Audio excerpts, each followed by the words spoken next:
A 3 años de la ley del odio en Venezuela, la herramienta del régimen de Maduro para amordazar periodistas, opositores y ciudadanos descontentos.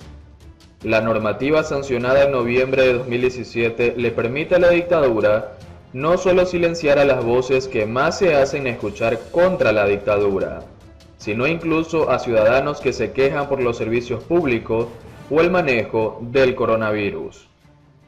Ley Constitucional contra el Odio, por la convivencia pacífica y la tolerancia. 8 de noviembre de 2017.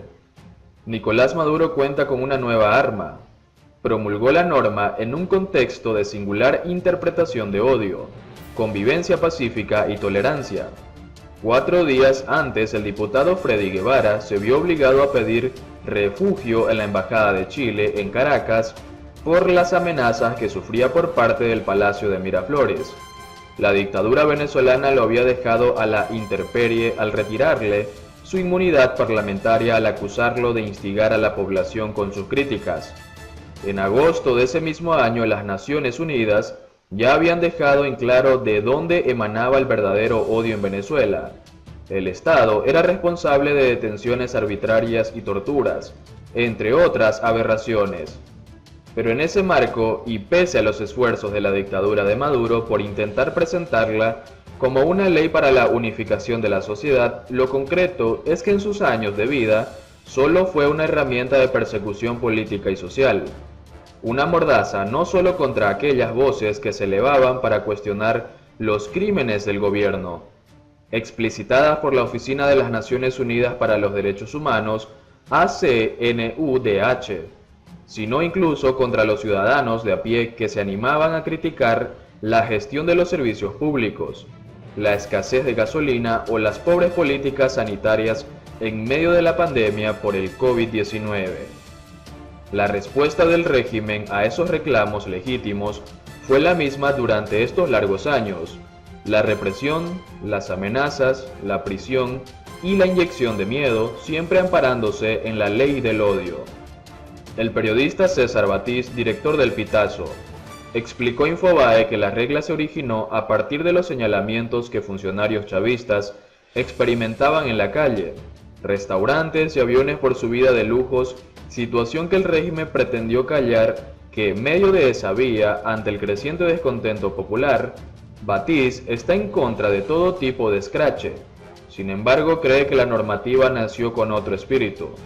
Es una ley arbitraria, autoritaria, no es una ley progresista, no es una ley que vele por la defensa y la protección de los derechos humanos o la promoción de las libertades.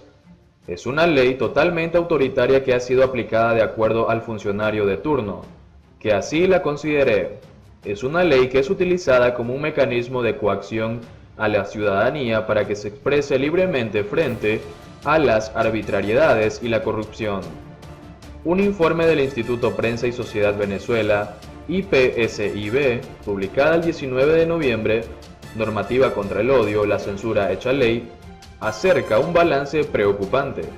Las acusaciones por odio se han posicionado en Venezuela de forma progresiva.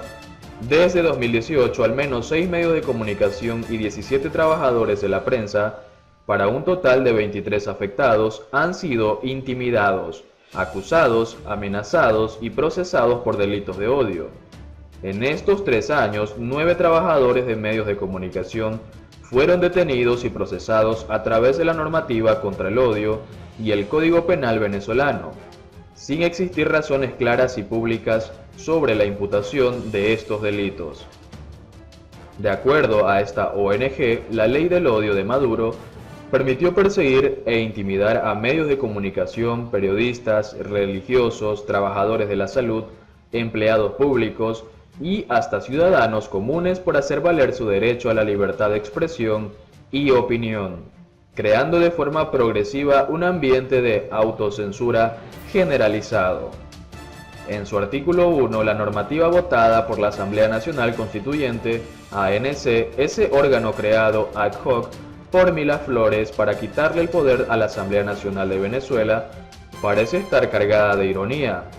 La presente tiene por objeto contribuir a generar las condiciones necesarias para promover y garantizar el reconocimiento de la diversidad, la tolerancia y el respeto recíproco, así como para prevenir y erradicar toda forma de odio, desprecio, hostigamiento, discriminación y violencia, a los fines de asegurar la efectiva vigencia de los derechos humanos, favorecer el desarrollo individual y colectivo de la persona, preservar la paz y la tranquilidad pública y proteger a la nación. Los valores que se enumeran en su artículo 2 también parecen extraídos de una sátira. Dice promover la vida, la paz, el amor. No se animaron o no supieron incluir el deber humano de ser felices por ley. Sin embargo, sí incluyeron párrafos destinados a controlar a las voces que pudieran resultar críticas en los medios.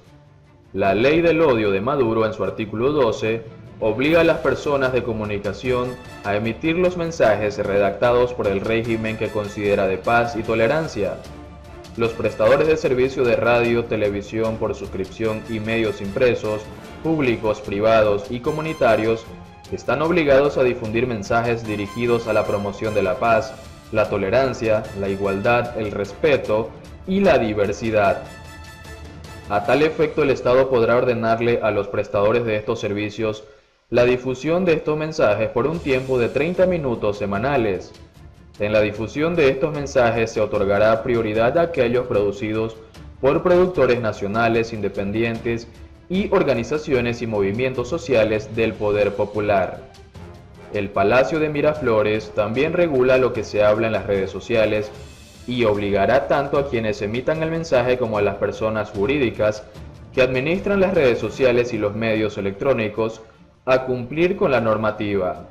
En el artículo 20 se explicita la sanción a la que podría ser sometido cualquiera que dispare una opinión en redes o en público que sea considerada contravencional por los intérpretes del régimen. Quien públicamente o mediante cualquier medio apto para su difusión pública fomente, promueva o incite al odio, la discriminación o la violencia contra una persona o conjunto de personas, será sancionado con prisión de 10 a 20 años, sin perjuicio de la responsabilidad civil y disciplinaria por los daños causados.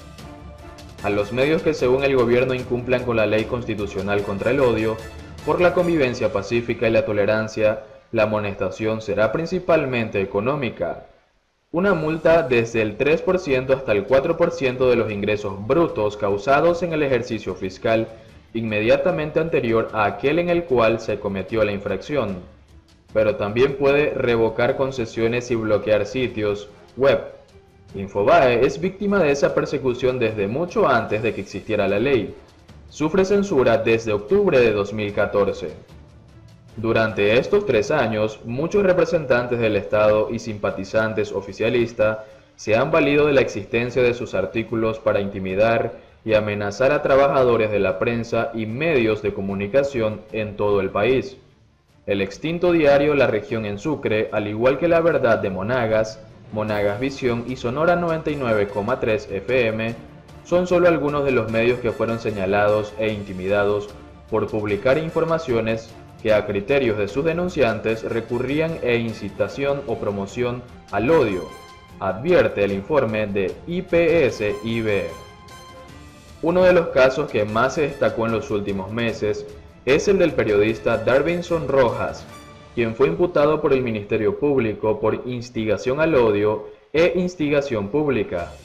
En una audiencia realizada el 23 de marzo de este año, Rojas fue víctima de una detención arbitraria el sábado 21 de marzo, cuando 15 funcionarios de las Fuerzas de Acciones Especiales FAES lo sacaron de su casa por la presunta publicación de información sobre cifras del COVID-19.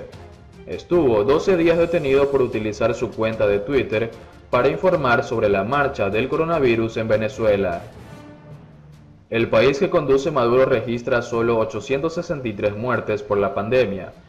Es una de las regiones más golpeadas por el virus, de acuerdo a las cifras que publica Johns Hopkins University of Medicine. Sus vecinos Colombia y Brasil cuentan 34.761 y 168.061 decesos, respectivamente. Hasta el momento, ningún vocero del régimen se animó a hablar del milagro que obra su regente.